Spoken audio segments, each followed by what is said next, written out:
Hello students, आज के इस नए वीडियो सेशन में आप सभी का स्वागत है। आज हम आपके हिस्ट्री का chapter number 5 when people rebel in 1857, ये बहुत ही इम्पोर्टेंट आपके हिस्ट्री का चैप्टर है। बहुत ही इंटरेस्टिंग है और इम्पोर्टेंट भी है, दोनों फैक्ट इसमें है। तो आपको इसको सीखने में मज़ा भी आएगा और काम भी आपको ये इन फ्यूचर काफ़ी आने वाला है। तो इसको बहुत गौर लगा के सीखिएगा। इसमें हम सीखेंगे 1857 की जो रिवोल्ट हुई थी, जिसे फर्स्ट वॉर ऑफ इंडिपेंडेंस भी बोला गया था। वीडी सावरकर ने बोला था इसको फर्स्ट वॉर ऑफ इंडिपेंडेंस। तो क्यों लोगों ने वॉर की सिचुएशन पैदा की, कैसे रिवोल्ट हुआ, किस किस सेक्शन की किस किस प्रकार का पार्टिसिपेशन रहा, अलग अलग जो हमारे सेक्शन थे, हमारी सोसाइटी में जो स्ट्रक्चर था, उनका क्या क्या रोल रहा, विभिन्न कम्युनिटी, रिलीजियस कम्युनिटी का क्या रोल रहा। तो इसको हम अलग अलग एस्पेक्ट में देखेंगे, जिसमें हम देखेंगे कि जो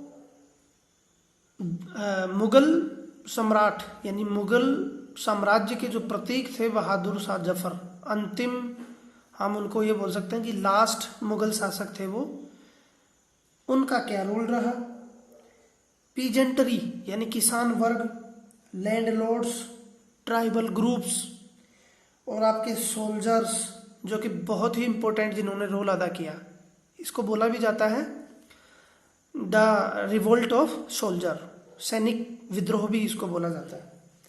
तो इन सब का क्या क्या रोल रहा, कौन कौन सी ऐसी पॉलिसी या कौन कौन से ऐसे कारण थे, इसके बाद में क्या परिणाम हुए, ये 3 एस्पेक्ट इसमें हम डिस्कस करेंगे। तो सबसे पहले इसके कुछ कारण मैं आपको बता देता हूँ। तो कारणों को हम 2 उसमें क्लासिफाई करेंगे। पहला होगा आपका इन जनरल जो रीजन है, वो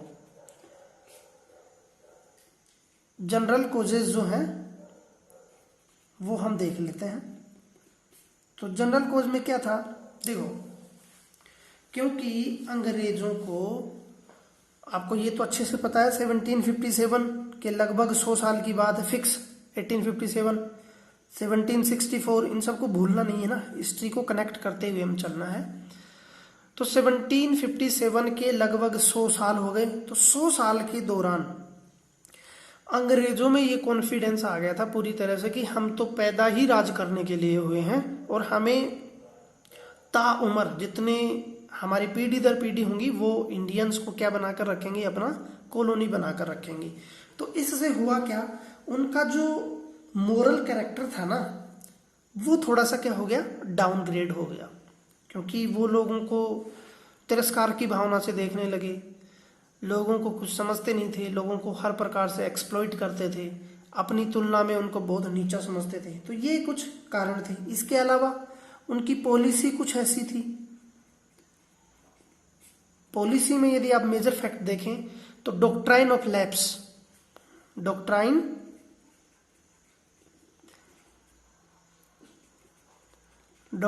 ऑफ लैप्स आपको अच्छे से पता है। राज्य हड़प की नीति किसने अडॉप्ट की थी, लॉर्ड डलहौजी ने। जब वो 1849 में यहाँ गवर्नर जनरल आए थे, तब उन्होंने ये नीति अपनाई थी। इसके तहत उन्होंने आपकी अवध और सतारा, झांसी जैसे राज्यों को हड़पने की पूरी तरह से कोशिश की थी।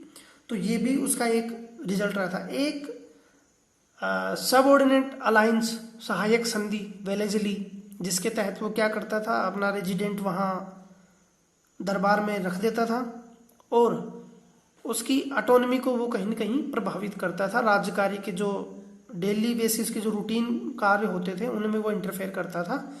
और ये सारी चीज़ें हम प्रीवियस लेक्चर में सीख चुके हैं, इसलिए ज़्यादा उन पर फोकस ना करते हुए हम थोड़ा सा इस पर फोकस करेंगे।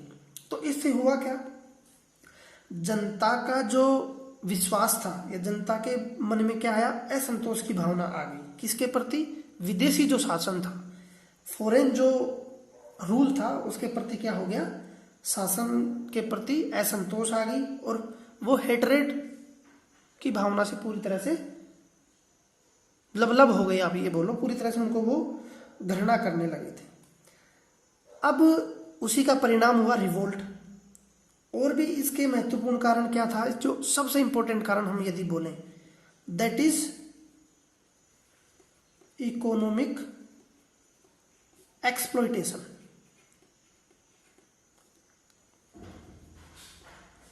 सबसे इंपॉर्टेंट जो फैक्ट है वो यही होगा, इकोनॉमिक एक्सप्लॉयटेशन।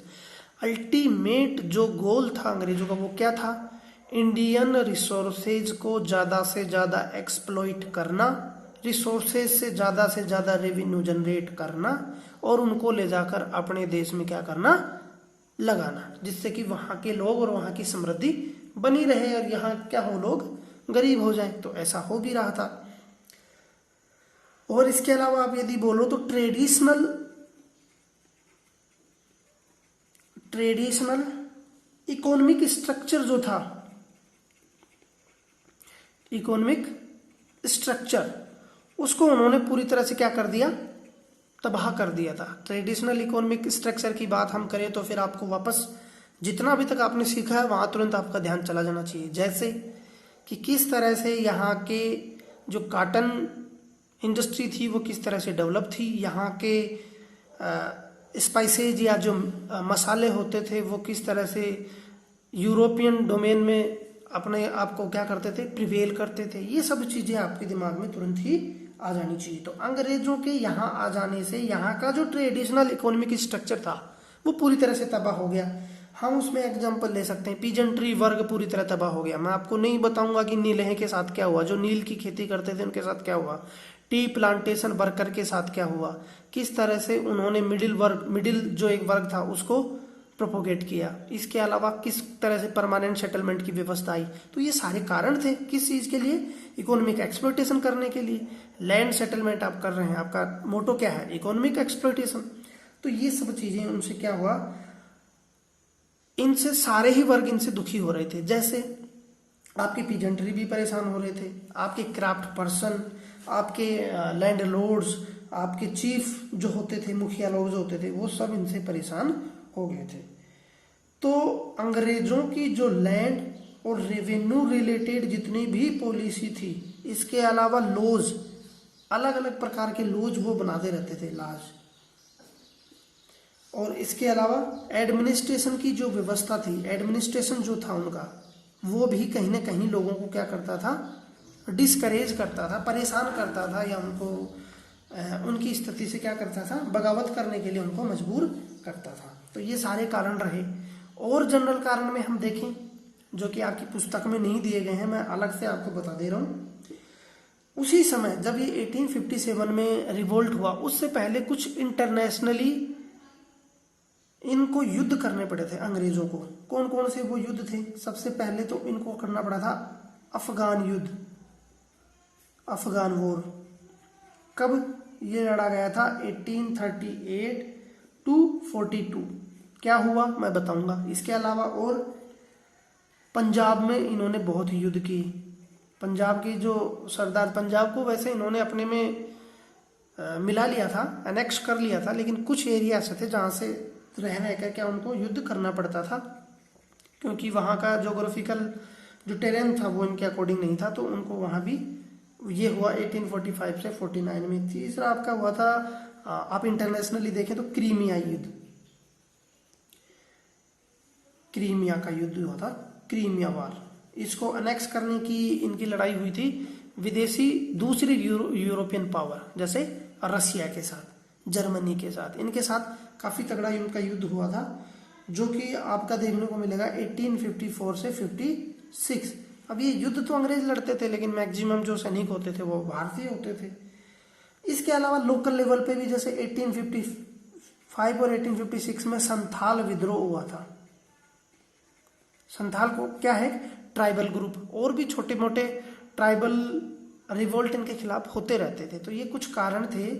तो इन कारणों से देखो, अफगान युद्ध में और यहाँ तक के युद्ध में, इसको छोड़ दो आप संथाल को, यहाँ तक के युद्धों में अंग्रेजों की बहुत बुरी पराजय हुई, हार हुई उनकी। तो इनसे भारतीय सब कॉन्टिनेंट या इंडियन सब कॉन्टिनेंट में जो लोगों में विश्वास था कि अंग्रेजों को कोई हरा नहीं सकता, ये जो भ्रम था ये टूट गया।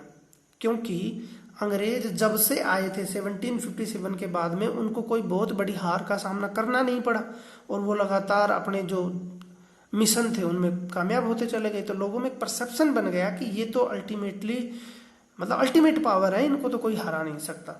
वहीं संथालों के साथ युद्ध हुआ, संथालों ने थोड़ा सा परेशान इनको किया, लेकिन अल्टीमेटली फिर इनको जीत अंग्रेजों को ही मिली थी। क्योंकि संथाल जो है वो आपके ईस्टर्न पार्ट में ट्राइबल एक ग्रुप है। लॉर्ड डलहौजी की आपकी हम बात करें तो 1856 में आपको अच्छे से मैंने बताया कि अवध को इसने क्या कर लिया, अनेक्स कर लिया। क्या कर लिया, अवध को अनेक्स कर लिया, अवध को अपने उसमें मिला लिया था। अब अवध को मिलाने के पीछे जो कारण था वो क्या दिया था डलहौजी ने, आपको अच्छे से याद होगा। उन्होंने बोला था कि जो अवध के वो है नवाब, नवाब का नाम मैं आपको नहीं बताऊंगा, आपके लिए ये चलो बता देता नहीं, आप इसका नाम पक्का मुझे बताएंगे क्योंकि ये तो हमने अच्छे से डिस्कस किया था। 1856 आपको याद होना चाहिए 1856 में क्या हुआ था। जब नवाब को लेके जा रहे थे, बंदी बना रहे थे, तो पूरी जनता उनके पीछे चल पड़ी थी। ये तर्क भी मैंने दिया था। फिलहाल हम वापस आते हैं। तो डलहौजी ने ये तर्क दिया था कि जो नवाब हैं वो पूरी तरह से इनकैपेबल है, किस लिए, प्रशासन को या एडमिनिस्ट्रेशन को चलाने के लिए, और उनका जो एडमिनिस्ट्रेशन है वो पूरी तरह से फॉल्टी है। और उनके राज्य में ऐसा बोला गया किनके द्वारा, अंग्रेजों के द्वारा, डलहौजी के द्वारा, कि जो लैंडलॉर्ड्स या मनी लैंडर जो लोग हैं उनके चंगुल में लोग फंसे पड़े हैं, जमींदारी वर्ग बिल्कुल खराब हो रहा है। लेकिन स्थिति कुछ अलग थी, तो पब्लिक को बहुत बड़ी दिक्कत हुई। और एक कारण हुआ डॉक्ट्राइन ऑफ लैप्स में इन्होंने जो एडेप्टेड सन था उसको वो मानते नहीं थे, उसका वारिस, उसको नहीं मानते थे कि उसका वारिस होगा। जैसे एग्जांपल पेशवा था बाजीराव तृतीय, क्या था, बाजीराव द्वितीय, सॉरी बाजीराव द्वितीय था, बाजीराव सेकंड। देखो ये बाजीराव सेकंड जो थे वो मराठाओं के पेशवा थे। पेशवा क्या थे, इसके अलावा छत्रपति शिवाजी का पूरा रोल्स, ये हमने प्रीवियस क्लास में डिस्कस कर लिया। इसको हम डिस्कस करने बैठेंगे तो बहुत समय हमें लग जाएगा, तो मैं फिलहाल इसको इतना ही छोड़ दे रहा हूँ कि बाजीराव सेकंड जो थे वो जब मराठाओं के साथ इनके युद्ध हुए थे, अलग अलग टाइम में इनके युद्ध हुए थे, 4 इन्होंने युद्ध किए थे मराठाओं के साथ। तो उसमें जो युद्ध में पराजय हुई वो किनकी हुई, आपके मराठाओं की, क्योंकि उनमें आपस में क्या था, डिस्प्यूट, उनमें आपस में फूट थी। मैंने आपको अच्छे से बताया था, ग्वालियर, नागपुर के भोंसले, ग्वालियर के सिंधिया, बड़ौदा के आपके गायकवाड़। तो ये कुछ चीजें मैंने आपको बताई थी कि किस तरह से ये अलग अलग जो क्लान थे ये अलग अलग रहकर एक दूसरे का साथ देकर बर्बाद हुए थे। तो इसका दत्तक पुत्र, या आप ये बोलो इसका एडेप्टेड जो पुत्र था उसका नाम था नाना साहब। नाना साहब क्या थे, एडेप्टेड थे बाजीराव सेकंड द्वारा। तो अंग्रेज उनको मान्यता नहीं देते थे कि ये आपकी जो विरासत है उसके ये हकदार होंगे, यानी मराठाओं का जो जितना भी प्रोविंस बचा है उस पर ये अधिकार करेंगे। तो नाना साहब को इन्होंने कहाँ बिठा दिया था, कानपुर में। इनके सहयोगी भी थे, कौन कौन, तात्या टोपे, आपने नाम सुना होगा तात्या टोपे, बहुत ही कुशल और अच्छी बुद्धि के, आप ये बोलो बहुत ही इंटेलिजेंट थे, लड़ने में भी बहुत एक्सपर्ट थे वो। तो ये सब चीजें हम डिस्कस इसमें करते चले जाएंगे। इसके अलावा एक इंपॉर्टेंट घटना क्या हुई, देखो ये सब चीजें मैं आपको समराइज वे में बता रहा हूँ, ये सारी चीजें दोबारा आपके सामने आएंगी। हम जनरल कोज डिस्कस कर रहे हैं कि क्यों 1857 की क्रांति हुई। तो ये देखो सारे रूट रहे ना इनसे, मैं क्या समझा रहा हूँ आपको, सारे इनके विपक्ष में जा रहे हैं कारण। उसके बाद में 1856 में गवर्नर जनरल लॉर्ड कैनिंग, याद रखिएगा लॉर्ड कैनिंग,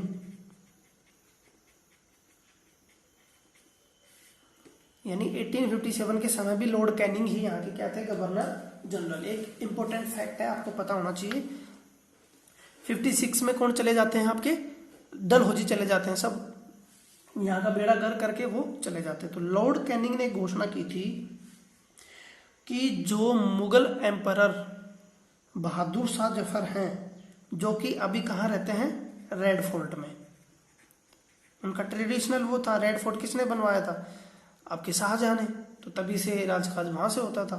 तो उन्होंने ये घोषणा की थी कि जब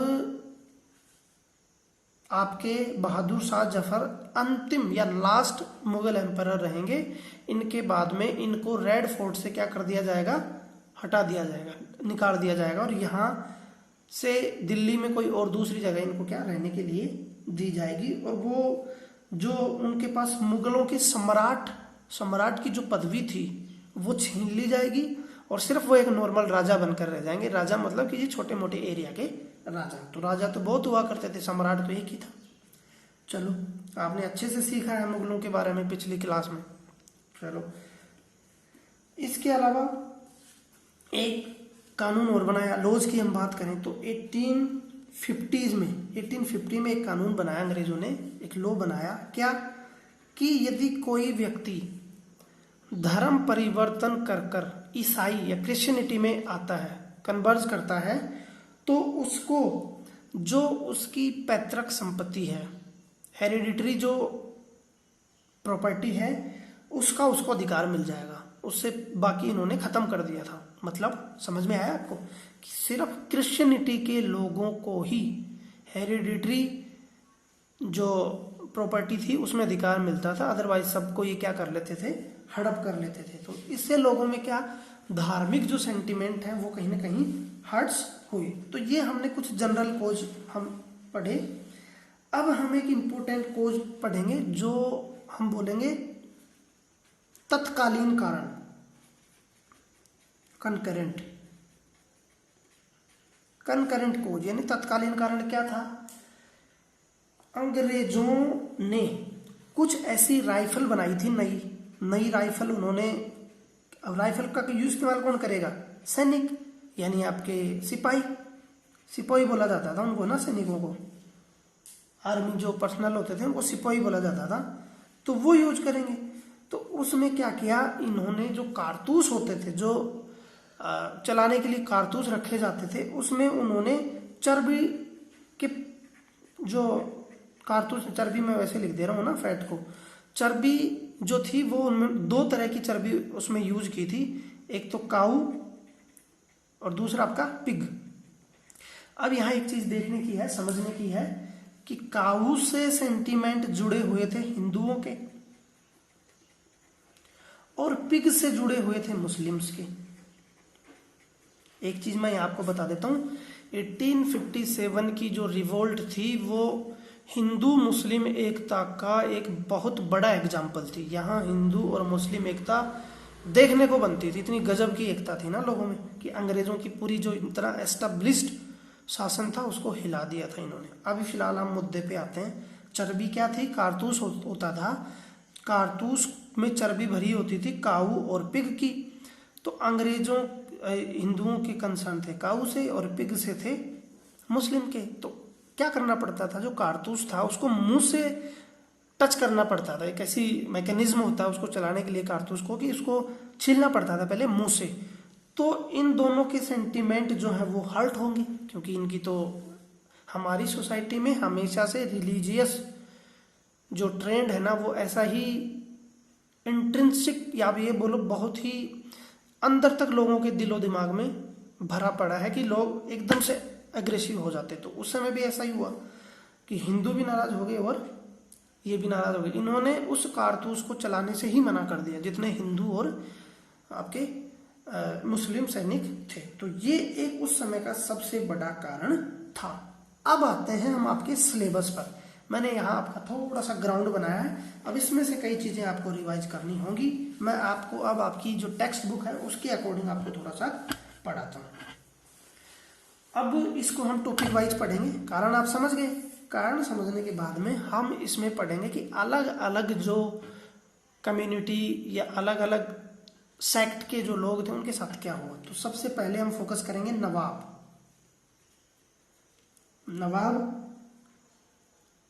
किंग एंड अदर नोबिलिटी। अलग जो महत्वपूर्ण लोग थे उनके साथ क्या हुआ। देखो बहुत सारी चीजें जब मैं आपको बताऊंगा तो आपको प्रीवियस लेक्चर पक्का ध्यान में रखना है। प्रीवियस जो आपने सीखा है वो जब तक आपको समझ नहीं आएगा तो आपको इंटरेस्ट इसमें इतना नहीं आएगा। तो चलो इन्हीं सब बातों को आप ध्यान में रखेंगे। अब हम नवाब के साथ उस समय क्या हुआ ये हम पूरी तरह से पढ़ लेते हैं। देखो आपको अच्छे से पता है कि 1757 से ले के बाद में क्या हुआ था। आफ्टर 1757 के बाद में क्या हुआ था कि अंग्रेजों ने सबसे पहले अली वर्दी खां, मुर्शिद कुली खां या पूरा सिराजुद्दौला को तबाह किया। सिराजुद्दौला क्या थे? नवाब थे। उनका अधिकार किस तरह से उन्होंने बर्बाद किया, जमींदारी वर्ग को किस तरह से उन्होंने इरोड किया, नवाब और राजाओं के किस तरह से पावर क्या हो रहे थे, धीरे धीरे कम हो रहे थे। तो आप इनको बोल सकते हैं कि mid 18th century,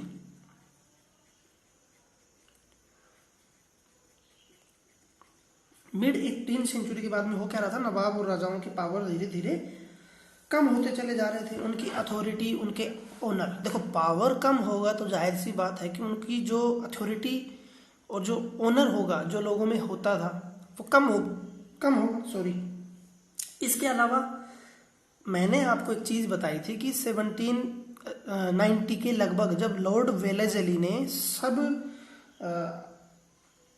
subsidiary alliance का एक कंसेप्ट इजाद किया था, जिसके अकॉर्डिंग वो क्या करते थे कि एक रेजिडेंट वहां रख देते थे उस दरबार में और वहां की जो मिलिट्री पावर थी उसको खत्म कर देते थे। क्यों? क्योंकि वो कंडीशन ही ऐसी थी। मैं आपको फिर से रिवाइज कर देता हूँ। सब्सिडरी अलायंस में क्या होता था, अंग्रेज क्या करते थे कि उस पर्टिकुलर पूरे स्टेट या उस पूरे प्रोविंस की सुरक्षा की जिम्मेवारी खुद ले लेते थे। एक रेजिडेंट,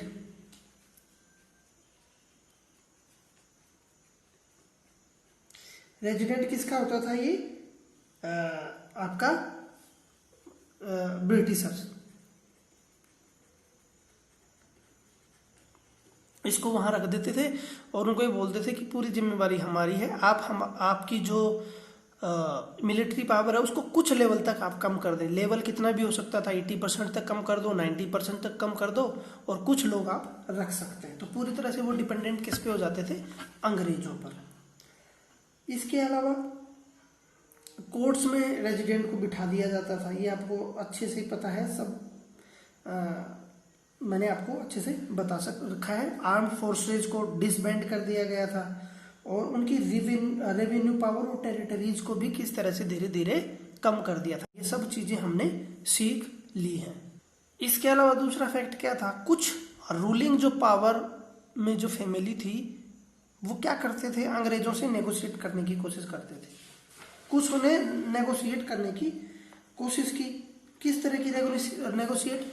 उन्होंने नेगोशिएट इस प्रकार की कि अंग्रेज लोगों से उन्होंने रिक्वेस्ट की या नेगोशिएट करने की कोशिश की, रिक्वेस्ट नहीं बोलेंगे, समझौता करने की कोशिश की कि भैया आप हमें क्या दो, रिकॉग्नाइजेशन दो, आप हमें रिकॉग्नाइज करो कि हमारा जो फैमिली है वो किस प्रकार की फैमिली है, रूलिंग फैमिली है, हम रूलिंग फैमिली से बिलोंग करते हैं। लेकिन अंग्रेजों ने, क्योंकि वो सत्ता के नशे में इतने चूर थे, उनकी पावर जो थी, उनकी सुपीरियरिटी और मिलिट्री पावर में वो इतने कॉन्फिडेंट थे कि उन्होंने इन सब की बात नहीं मानी। अब ऐसी रिक्वेस्ट की किस किस ने?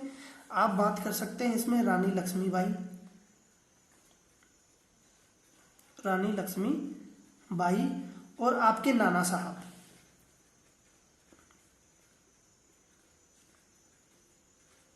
नाना साहब, अब नाना साहब कौन थे मैं बताऊंगा नहीं। रानी लक्ष्मीबाई क्या थी? झांसी की रानी थी। इसके ऊपर तो आपने मणिकर्णिका फिल्म भी देखी होगी, मूवी भी देखी होगी और आप अच्छे से इसके बारे में जानते होंगे ना। तो इन्होंने क्या शर्त रखी थी कि भैया मेरे पास एडेप्टेड सन है तो आप इसको रिकॉग्नाइजेशन दो। नाना साहब का कंसर्न ये था कि भैया मैं बाजीराव सेकंड या आप ये बोलो पेशवा का एडेप्टेड सन हूं, तो मैं कायदे से उनका वारिस हूं, तो उनको जो पेंशन या उनको भी जो भी प्रिविलेज मिलते थे वो मुझे भी मिलनी चाहिए। लेकिन अंग्रेजों ने इनको मना कर दिया, तो हो गए दोनों नारा। तो रानी लक्ष्मीबाई का आप अच्छे से आपको पता है कि किस तरह से उन्होंने अपना रोल अदा कर दिया था। कुछ इंपॉर्टेंट जितने अभी तक आए हैं हमारे इस अध्ययन में उनको हम देख लेते हैं। सबसे पहले मैंने आपको बताया था कानपुर। तो देखो ये लखनऊ के बिल्कुल साउथ वेस्ट में देखो कानपुर, ये आपका लखनऊ है। लखनऊ आपको अच्छे से पता है, उत्तर प्रदेश की राजधानी है। ये कानपुर हो गया आपके पास। फिर हम बात करेंगे झांसी की। झांसी के लिए आप आ जाओ बुंदेलखंड के एरिया में। पूरा आपने बुंदेलखंड का पठार, मालवा का पठार जो पढ़ा है उसमें है झांसी। ये झांसी है, यहाँ की वो रानी थी झांसी। मराठाओं का ये पूरा एम्परर था यहाँ, और उसको कानपुर में रखा था। इसके अलावा दिल्ली की लोकेशन आप यहाँ दे सकते हैं, जहाँ आगरा फोर्ट, आपका रेड फोर्ट वगैरह सब चीज़ें हैं। और भी कुछ इंपॉर्टेंट इसमें प्लेसेज आएंगे, उनको लोकेट करते जाएंगे और देखते जाएंगे, समझते जाएंगे। चलो उसके बाद में क्या हुआ, अवध की बात है। अवध को इन्होंने अनेक्स कर लिया था 1856 में। उससे पहले की आप बात करें तो 1801 में नहीं, 1799 के बाद में, 1799 में लॉर्ड वेलेस्ली आए थे और इनसे अंतिम युद्ध हुआ था टीपू सुल्तान का। टीपू सुल्तान इसमें मारा गया था, आपको याद होगा। इसके बाद में या इससे पहले ही उन्होंने लागू कर दिया था, एग्जैक्टली 1798 और 97 की बात है। तो इन्होंने जब ये टीपू सुल्तान ने ये बातें लागू की, लॉर्ड वेलेस्ली ने, कौन सी, सब्सिडरी अलायंस। सब्सिडरी अलायंस मैंने आपको बता दिया है कि सब्सिडरी अलायंस के तहत क्या होता है। 1856 में उन्होंने वो कर दिया। 1779 आप ये बोलो 1800 में इन्होंने क्या किया था, ये चीजें लागू की थी। और इसके तहत क्या करते थे कि सारी चीजें अनेक्स कर लेते थे। गवर्नर जनरल लॉर्ड डलहौजी ने इस रूल को बहुत ही गलत तरीके से क्या किया, इंटरप्रेट किया और बहुत सारी टेरिटरी को एनेक्स कर लिया। किस कारण से कि इसमें प्रॉपर एडमिनिस्ट्रेशन नहीं हो रहा है, और उसको पूरी तरह से उसने कर लिया था। ये बातें मैंने आपको बता दी हैं। अब एक इम्पोर्टेंट चीज मैंने आपको बताया था लॉर्ड कैनिंग के बारे में, जिन्होंने ये घोषणा की थी कि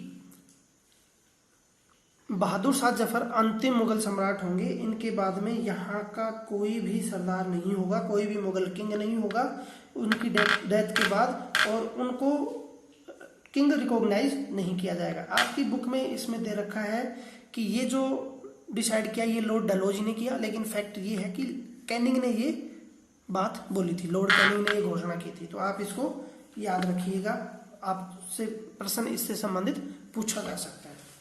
अगला है आपका, हमने नोबेलिटी, किंग और ये सब सीख लिया, आपको सब पता लग गया, सारी चीजें आप कई चीजें रिवाइज होके आ गई, तो अच्छी खासी आपका डिवीजन हो गया। अब इंपॉर्टेंट चीज है दूसरा, द सिपाही एंड द पीजेंट।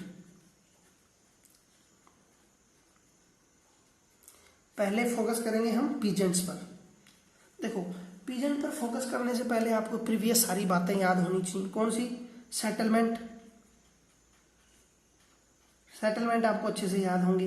कौन कौन से 3 तरह के सेटलमेंट, रैयतवाड़ी, महलवाड़ी और आपके परमानेंट स्थायी बंदोबस्त। तो लॉर्ड कॉर्नवालिस ने जो जारी किया था, तो पीजेंटरी वर्ग कहां से उसमें सेटिस्फाई होगा। अंतिम जो मार थी वो किस पे थी,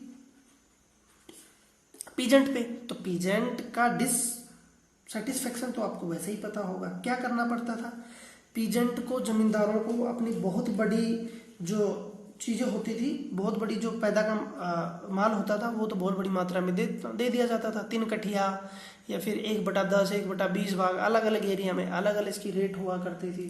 प्रोडक्शन का बहुत बड़ा भाग तो जमींदार को दे दिया जाता था। जमींदार उसमें से कुछ रखते थे और कुछ फिर अलग उनको दे देते थे, अपने रूलर्स जो थे अंग्रेजों को। तो इसमें इनकी जो टैक्स रेट थी वो कैसी थी, हाई। आप इसको कैसे डिफाइन करेंगे, high taxes rate, okay. Rigid methods of revenue collection.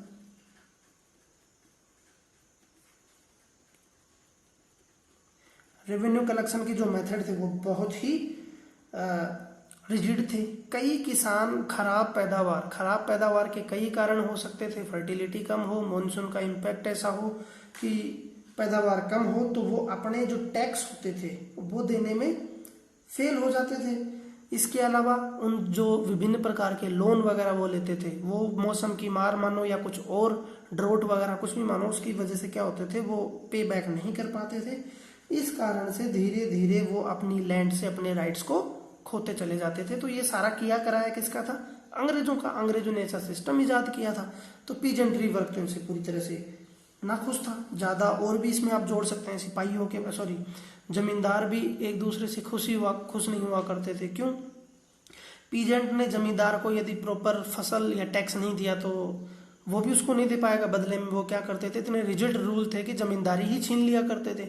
तो बहुत सारे जमींदार भी गरीबी की मुंह में चले गए थे। अब पूरा फोकस करेंगे हम सिपाही पे, क्योंकि 1857 की जो क्रांति थी वो पूरी तरह से आप इसको बोल सकते हैं सिपाही क्रांति बोल सकते हैं इसको, सिपाही विद्रोह। पूरी तरह से पूरा फोकस है, बहुत ही ज्यादा फोकस आपको इसमें रखना है। देखो, हम यदि जनरल वे में बात करें तो सिपाही अंग्रेजों के प्रशासन से बहुत पहले से ही नाखुश थे, डिसकंटेंट थे। वो उनसे बिल्कुल अनहैप्पी थे। क्यों? कुछ कारण थे। कारण मैं आपको यहाँ बता देता हूँ। सबसे पहला कारण था पेमेंट का। पे जो थे उनके कम थे, पेमेंट में डिस्क्रिमिनेशन होता था। कैसे? अधिकारी वर्ग जो था वो हुआ करता था अंग्रेज, और लोअर जो वर्ग होता था, नीचे के सिपाही वर्ग, वो होते थे आपके इंडियंस। मैंने आपको पहले भी बताया कि एसपी या इसके इक्विवेलेंट जो रैंक है, इससे ऊपर की जो रैंक थे वो पूरे अंग्रेज हुआ करते थे। किसी थाने का इंचार्ज या दरोगा जो हुआ करते थे वो सारे आपके इंडियंस हुआ करते थे। तो उनकी पेमेंट में बहुत भारी वो देखने को मिलता था। पेमेंट ले लो, अलाउंसेज ले लो। इसके अलावा कंडीशन ऑफ सर्विस,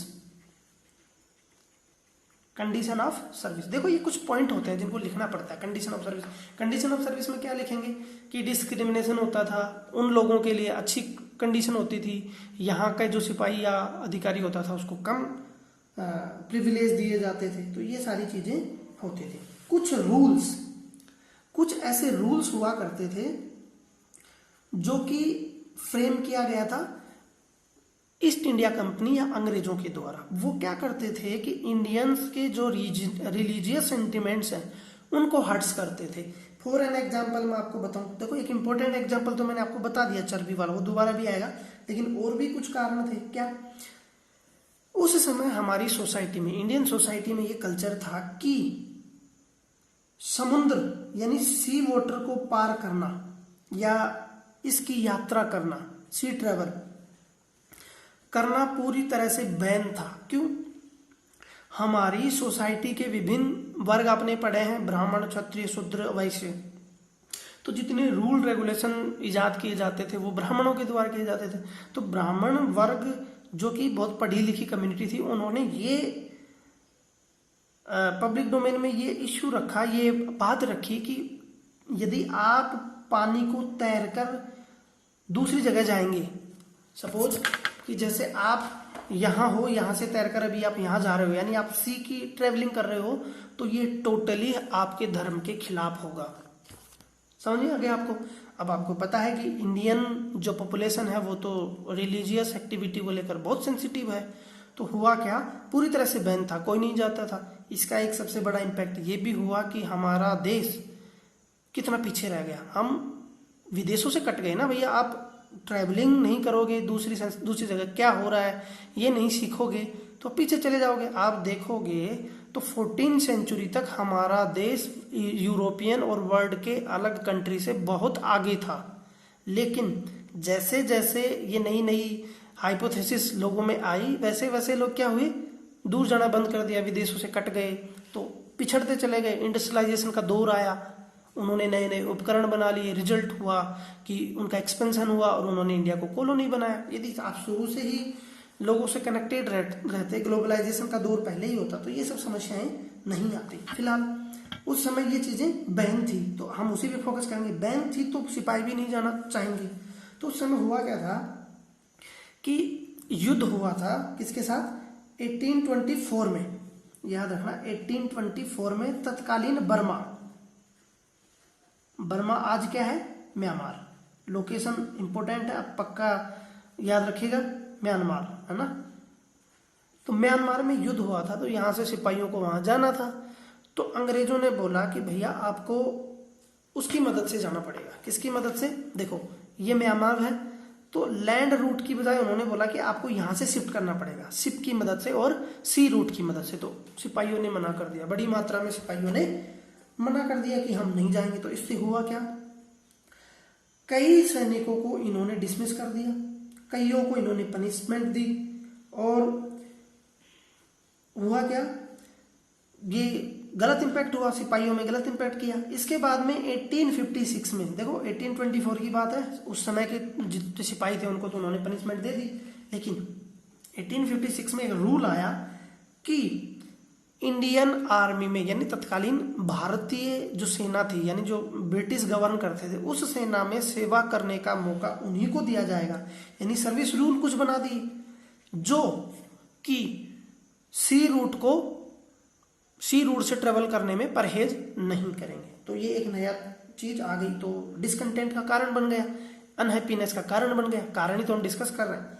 और इसके अलावा क्योंकि सिपाही जो थे वो उस समय मेजरली कहाँ से रिक्रूट किए जाते थे, उस समय मेजरली रिक्रूट होते थे ये उत्तर प्रदेश के, बिहार के, सेंट्रल इंडिया के, और ये कुछ जो एरिया थे ना, यहाँ से एरिया के लोगों के बारे में ये परसेप्शन था अंग्रेजों का कि ये युद्ध कौशल में, यानी वॉर रिलेटेड एक्टिविटी में ज़्यादा एग्रेसिव होते हैं, बहुत ही कैपेबल हैं। तो इनका रिक्रूटमेंट ज़्यादा किया जाता था, क्योंकि यहाँ सारी इकोनॉमिक एक्टिविटी हो रही थी, सारी जो एडमिनिस्ट्रेशन प्रोसेस या आप ये बोलो सोसाइटी में जो एक्टिविटी हो रही थी, कौन सी, किसानों का एक्सप्लॉयटेशन, पीजेंट्री और जमींदार सब में। क्योंकि यहाँ से सारे जो सिपाही थे वो रिक्रूट किए जाते थे, तो आप ये बोल सकते हो कि सिपाही जो थे उनके परिवार कहाँ रहते थे, गांव में रहते थे, तो वो पीजेंट्री या किसान वर्ग से संबंध रखते थे। जब गांव में या परिवार में ऐसी कुछ घटना घटेगी तो उसका इम्पैक्ट तो सिपाहियों में होगा या नहीं होगा। तो ये भी एक अनहैप्पीनेस और डिसकंटेंट का कारण था। तो इनमें क्या हुआ, ये धीरे धीरे जो डिसकंटेंटमेंट था ना, किनका बात करें, सबसे पहले डिसकंटेंट कौन होंगे, पीजेंट जो अनहैप्पी हुए, उसका रिजल्ट हुआ सिपाहियों में भी देखने को मिला। तो ये चीजें कुछ हुई, और कारण हम देखेंगे इसमें, रेस्पॉन्स टू रिफॉर्म। देखो हमारी सोसाइटी इतनी जड़ हो चुकी थी कि वो किसी प्रकार के रिफॉर्म सोसाइटी में चाहते ही नहीं थे, यानी सोसाइटी में कोई रिफॉर्म नहीं आना चाहिए। तो कोई भी रिफॉर्म यदि अंग्रेज लेके आना चाहते तो वो उसको गलत ट्रीट करते थे, क्योंकि अंग्रेज जब आए तो कुछ अच्छी चीजें भी यहाँ लेके आए। जैसे 1833 में लॉर्ड मैकाले ने इंग्लिश लैंग्वेज यहाँ इंट्रोड्यूस की, ज्यादा से ज्यादा इंग्लिश का स्प्रेड किया। हालांकि उसका मोटो अलग था, ये हम आगे के चैप्टर में देखेंगे।